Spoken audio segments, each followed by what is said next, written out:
amantaa islaamaa irraan siin jedhe amantaa islaamaa dhuunfaa keenya jennee barbaannaan ati qoricha yoo akkatti fayyadaman dhabdee qoricha nagaa sii kennu ati koo ittiin of ajjeesuu dandeessa qoricha dawaa faarmaasistiin sii kennee fuutee ittiin of ajjeesuu dandeessa maaliif jenna akkaataatti fayyadama wallaalte saniifuu islaamaa itti fayyadama wallaalte sun rakkoo kee sin gaafanne rakkoo Kona kubeka waiko maifas of tourism. Dimma dhuunfaa kootti ana waa'ee keenyutu nama godhe siyaasa akkasiin jedhan kijibiin siin jenne malee. Video nama gootanii video na irratti hojjettani ustaas.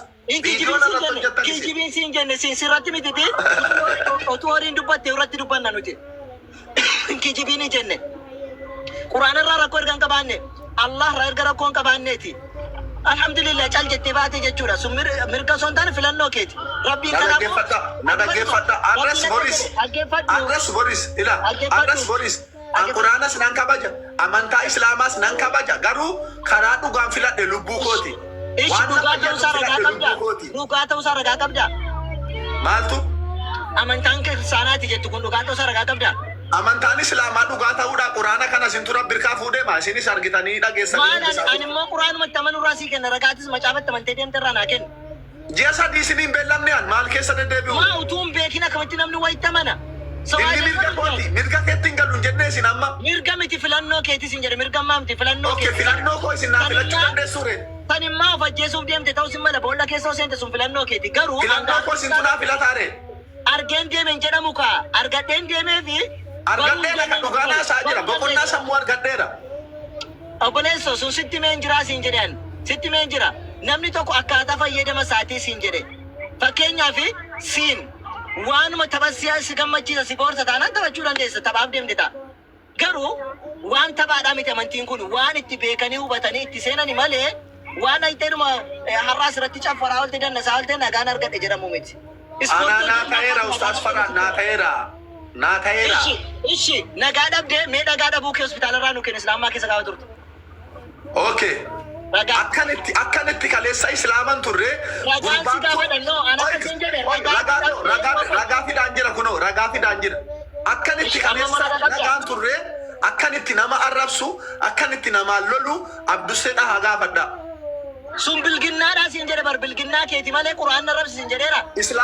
Islaamummaan akka amantii kanaatti maaliif naqa jechuu dadhabere? Situ baalageedha kaa islaamummaa fati gargari bar ati namadha. Ani farhaan bari koo yoon barbaade har'a akka inni dubartii faana ciisuu danda'a dubartii cabbatuu danda'a haraqee dhuguu danda'a waa tokko gochuu nan danda'an. Sana jechuun anatu baalageedha malee. Maa naqa jechuu dadhabdarree kaleessa. Garee shaadaa maaliif naqa jechuu dadhabe akka dhuunfaa?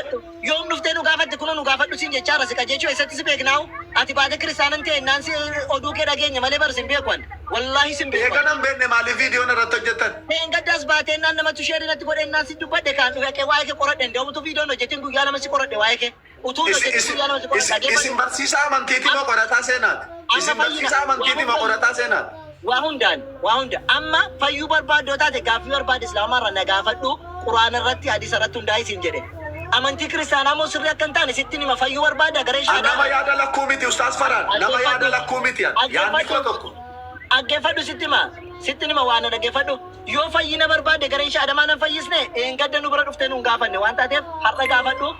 Fedha rabbiitiin hin fayyida tokko jedhe lammaffaa Yesuus Kiristoos na fayyiseera akka sirriin taane ragaa naa kenna akka si fayyise ragaa naa kenni keeyyata kamiin si fayyise maaliin si fayyise maal isin iyyuu nabi Muhammadin rabbii maaliif fayyisuu dadhabe jennaan ragaan finne kana maaliif ragaa na gaafate ani nabi Muhammad akka fayyisitti mee jira obboleessa kiyya sadhiisi mee fayyuu kee ragaa naaf kennaan jedhe ragaa fidaan jedhe fayyuu kee ragaa naa kenna ana disa keessa banesi kenna hadisan fudhu jette ergan fayyuun koo ragaa boqonnaa sammuu argachuu kooti jedhe ani sitti nima qoy amma Yesuustu si fayyise moo seexaanatti si fayyise